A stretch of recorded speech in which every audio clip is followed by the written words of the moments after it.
మీకు తెలుసా? భారతదేశంలో ఓ గ్రామం ఉంది.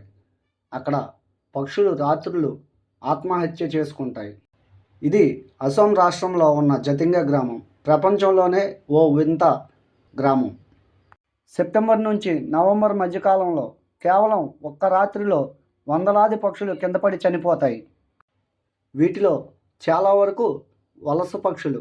కానీ ఎందుకు చనిపోతున్నాయి అనేది అసలు కారణం ఎవరికీ తెలియదు. ఈ సంఘటన రాత్రి 6 గంటల తర్వాత మాత్రమే జరుగుతుంది. అది మబ్బులు కమ్మినప్పుడు మాత్రమే. స్థానికులు అంటారు ఇది దెయ్యాల పని అని. ఆ పక్షుల్లో ఏదో శక్తి ఇరుక్కుంటుందట. కానీ శాస్త్రవేత్తలు ఇలా చెబుతున్నారు. పక్షులు టార్చ్ లైట్లకు ఆకర్షితమై దారి తప్పి పడిపోతున్నాయని.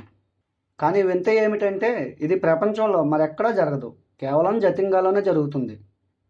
కానీ అలా జరిగేటప్పుడు ఏ శబ్దం ఉండదు. కేవలం ఆ ఒక్కరోజు మాత్రమే ఆ రాత్రి వస్తే పక్షులు ఆత్మహత్య చేసుకుంటాయి.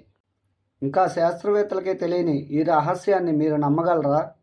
ఇంకా ఇలాంటి మిస్టరీలు మన భారతదేశంలోనూ మరియు ప్రపంచంలోనూ చాలా ఉన్నాయి.